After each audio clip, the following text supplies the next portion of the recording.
Welcome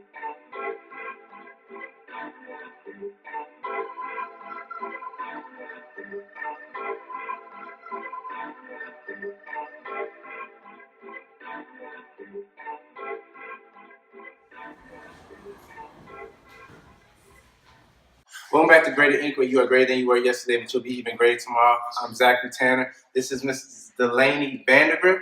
We are here at North Carolina A&T State University, where she is running for SGA president. Yeah. So before we get started, tell us a little bit about yourself. So my name's Delaney Vandergrift. I'm a junior political science student, and I'm from Raleigh, North Carolina. From Raleigh, a little bit from Knightdale, kind of from Zebulon. I feel like I'm from all over North Carolina. Cool. I do a lot of social justice work. Yeah, I'm really excited to be here. Sounds good. I'm thankful for you giving your time and letting the students of North Carolina A&T know a little bit more about your campaign and a little bit about yourself. First question. Your campaign slogan is family plan. Yep. Tell me a little bit about that. What does that really mean to you? Okay, so family is really big to me. I feel like I've got a pretty big family, but I also consider A&T students to be my family. I consider the faculty to be my family. I consider Greensboro community to be my family. So I just chose the family plan. People talk about HBCUs, and I'm like, oh my God, when you get there, it's going to be just like a family. Yeah. And so I want to bring that back, that feeling. Cool. That's what's up. We were talking beforehand, and you were talking about a student who didn't really want to vote, who didn't really want to care about politics, especially at their school. How do you empower that student who doesn't really involve themselves in politics, school politics, to come out and vote for you? Yeah, I think that's a really good question. I think that you never know what students want, right? Like, not one person can come up with an entire plan for students. And so I made my platform in a way that there's room for it to mold. And so I feel like once somebody feels attached to something, they then feel like it's theirs too. Cool. So when people look at my campaign, I want them to feel like they had a hand in it, because they did. Right? And so you obviously want to vote for something that you were a part of. Yeah. Yeah. Most definitely. Most definitely.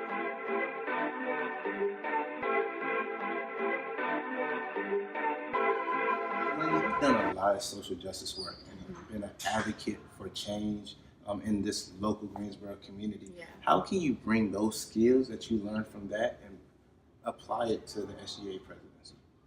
Yeah. So I think that everything that I've learned has become a part of me. So I don't think that I could let it go. So like speaking with conviction, right? Trusting your community. All of those things, I think, are things that I learned in Greensboro. And also like just caring about people. People that like I may never see again, people that may not be in my department, but caring about them because they're a part of the family. Yeah. Right? Yeah. I think that that's something I learned while I was doing work out in Greensboro, is like the root of all social justice to me is like love. Yeah. And so when I look at A&T, I love A&T. Yeah. So I love the students of A&T. So I would do just about anything to make sure that they have everything that they deserve to have and everything that they need and want. Most definitely. Most definitely. I think about the students who don't think that they have a voice, that don't think they can advocate for themselves. Right. How important is advocacy, especially in this time period that we're living? So advocacy is so important. We're like living in a super weird, hostile political climate. And I think that speaking truth to power is like the only thing that's going to change it. I think that there's a quote, I can't remember who it's by, but she was saying that if you don't tell them, you know, that they're hurting you, or you don't tell them that what they're doing is wrong, like they'll kill you and say that you wanted it. You know what I'm saying? So like, we have to start saying things. You know, and I also don't think that anybody doesn't have a voice. I think that sometimes people are like, oh, like I'm going to be the voice of the students. And it's like, no, you're not. Not at all, because the students already have a voice. It's just about uplifting those voices and amplifying those voices to a point where it's not just me advocating. It's not just the e-board advocating. It's all 11 plus thousand of us advocating for whatever it is that we need. Most definitely. Uplift and amplify. I like that. So what are your top 2 or top 3 initiatives that you want to put in place if you are awarded SGA presidency? That's really, really good. So if I win, then I will be the 10th woman SGA president, Okay. like ever in A&T history. And so that's a big deal to me. Yeah. But I also know that over half our campus is women. But I also don't think that there are any, at least that I've been a part of, any big programs that help women matriculate, like young girls matriculate into North Carolina A&T. Okay.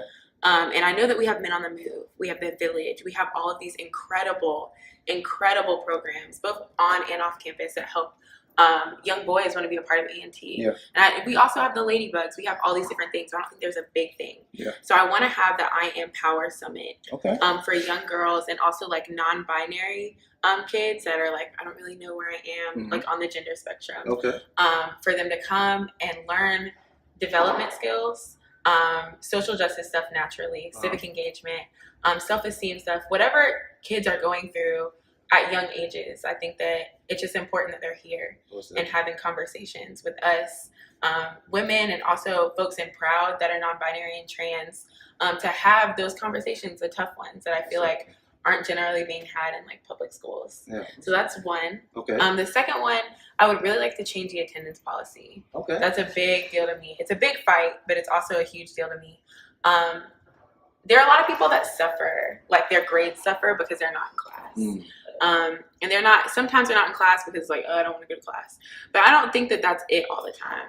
I think that there are some folks here that have like undiagnosed depression or anxiety that keeps them from being successful academically because they are not present mentally. Okay. So because they're not present mentally, it's who wants to be present physically? Yeah. What's the point? Yeah.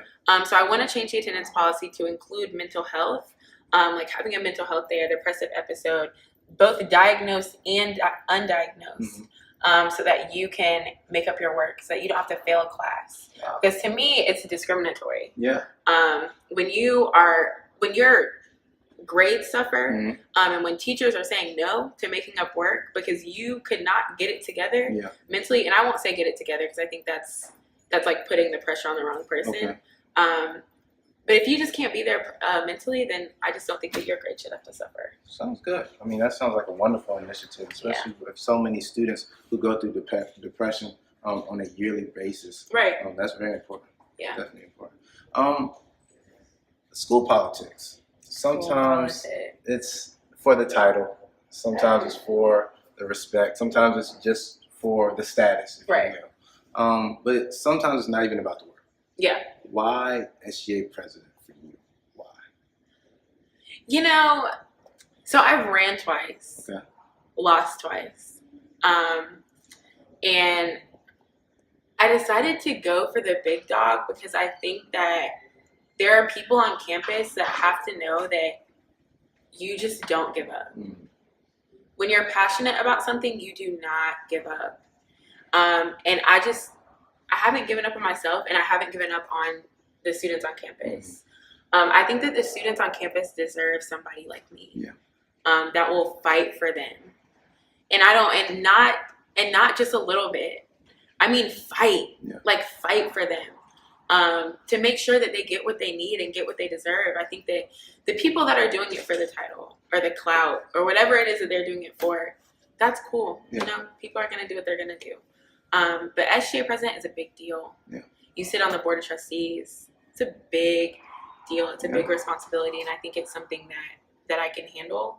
And I think it's something that I do a really good job at for the students. Okay. Well, there are two other candidates other than you, both males. Why, for the viewer, should they vote for you on this upcoming Wednesday? Whew. Well, first, shout out to them. It's like, it takes a whole bunch of courage to get your stuff together and run for a position. But I think that you should vote for me because I think I have a proven track record. I've lost twice and continued the work that I said I was going to do. Anything that was on my platform from freshman year and last year when I ran for class presidency positions, I made it happen. And I made it happen without a title, so I can just only imagine what, not just me, but what the campus and me can do in collaboration, what we can make happen. Yeah. If I do have that type of access. So you should vote for me because I'm not new to this. I'm true to this. Sounds good. So vote Vandergrift. Most definitely. So, what do you want your student body to know about you? Like the Delaney. The Delaney. Well, I do work with the movement for Black Lives. I think that's a big deal. What else? I have a cat. His name's Earl. Okay. Yeah, Shout out to Earl. I love Earl, my cat. What else? I'm gonna be serious, but also like I'm vegan. Okay. So I think that's definitely. I mean, it could be cool. Like I think there's some vegans on campus that are like, oh yeah, most definitely. Also, just like I love Auntie. I came here as a volleyball player. Yeah, I remember that. Yeah, like I got recruited to play volleyball here, and I quit. And I quit because I like just knew that advocacy was what I wanted to do. Yeah. Wasn't your knee messed up too?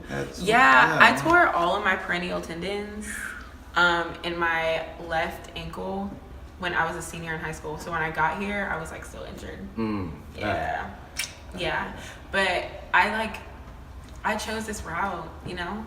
Like I don't think that I came on campus like one day I want to be a SGA president. Yeah. And I don't think that's what has to happen, you know, in order for you to be successful. But I think those are some cool things about me. Mostly the cat. Yeah, my cat Earl is really cute. He's great. All right.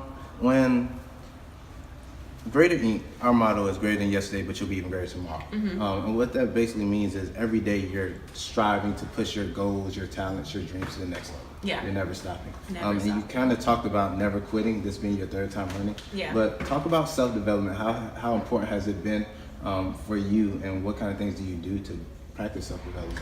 Oh, yeah. I think there's some people that are like, Delaney has changed, or at least become more tactical. Okay. I used to yell at Chancellor Martin at student forums. Yeah, I remember that. I was so aggressive. Nothing that I was doing was really working. I was an agitator. I think there's room for agitators. I think there's some freshmen that, you know, get a little rowdy. And I think there's room for them. I think it's important. But I definitely have evolved. And I evolved because I know that we have to find ways to be effective. Yeah. And I think that I found those ways through that self-development and just thinking about how I can be better. And I don't think that I make the campus better if I just scream all the time. Exactly. You know? Yeah. And so I don't think that I was developing just for me. I think I was developing for us, like for the campus, for the community, to be better, to make things better for everybody, for sure. That's dope. I love that you always add the community aspect. Last question. What do you want your legacy to be when you leave the grounds of North Carolina A&T State University? Legacy. Jay-Z said legacy. Legacy. You know, I really haven't thought about a legacy. But I think it's because I like have depersonalized running for SGA. So like I think it's hard for me to think like I really want people to think this about me. Wow. I guess I want people to remember, you know, if I win that, or even if I don't win, that I just really cared. And that I was a fighter. And that I was a woman that just like could not be tamed. Yeah. You know what I'm saying? And that it wasn't ever just about me. So, you know? Yeah. Yeah, I think that's it. Hashtag fighter. Hashtag fighter. Hashtag untamed. Well, thank you, Delaney, for sitting down with us. This has been another Greater.inc exclusive. Greater than yesterday, but you'll be even greater tomorrow. I'm Zachary Tanner. This is Delaney Vandergrift. Vote for me on Wednesday.